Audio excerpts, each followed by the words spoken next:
ये समझते हैं कि यूपीएससी सिविल सर्विस एग्जामिनेशन में ऑप्शनल सब्जेक्ट का इंपॉर्टेंस सिविल सर्विसेज एग्जाम में ऐसा है जैसे मान लो जिंदगी में स्पाउस का हो। अपने पति या पत्नी का जितना बड़ा इंपॉर्टेंस होता है उतना ही बड़ा इंपॉर्टेंस ज्यादा हर साल कैंडिडेट्स जो हैं ये सोशियोलॉजी सब्जेक्ट लेकर मेन एग्जामिनेशन देते हैं। तकरीबन 10% कैंडिडेट्स जो हैं इस एग्जाम में, सिविल सर्विस के एग्जाम में जितने लोग एग्जाम दे रहे हैं उनमें से तकरीबन 10% स्टूडेंट्स का ऑप्शनल सब्जेक्ट सोशियोलॉजी होता है।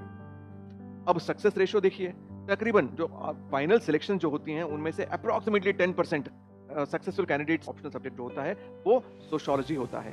क्या मतलब, जो मोस्टली जो कैंडिडेट्स बताते हैं उनके रीजंस क्या होते हैं, एक सब्जेक्ट, ये जो सब्जेक्ट है सोशियोलॉजी, ये स्कोरिंग इंटीग्रेटेड एप्टीट्यूड, इस सब्जेक्ट की जो आत्मा है वो सोशियोलॉजी की है।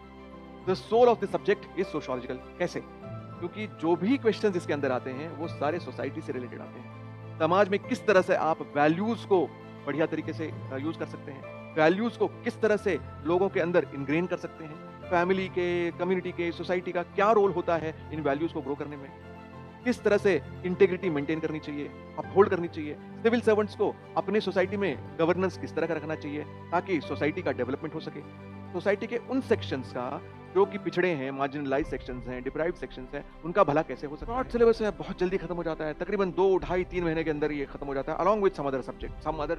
पेपर 1 के अंदर हिस्ट्री के साथ में, हिस्ट्री, कल्चर और ज्योग्राफी के साथ में इंडियन सोसाइटी का एक बहुत बड़ा पोर्शन आता है। अप्रोक्सीमेटली 90 मार्क्स के क्वेश्चंस इसमें आते हैं।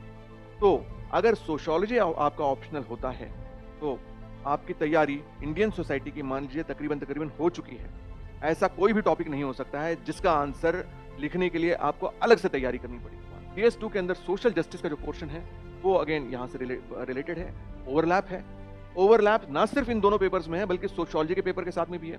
साथ ही में पॉलिटी के ऊपर कई बार कुछ इस तरह के क्वेश्चंस आते हैं जिनका ताल्लुक सीधे तौर पर समाज से, सोशल डेवलपमेंट से होता है। तो उन क्वेश्चंस के आंसर्स को एक सोशियोलॉजी का स्टूडेंट ज्यादा बेहतर तरीके से लिख सकता है in comparison when compared to the students who have any other option subject other than paper 3 पर।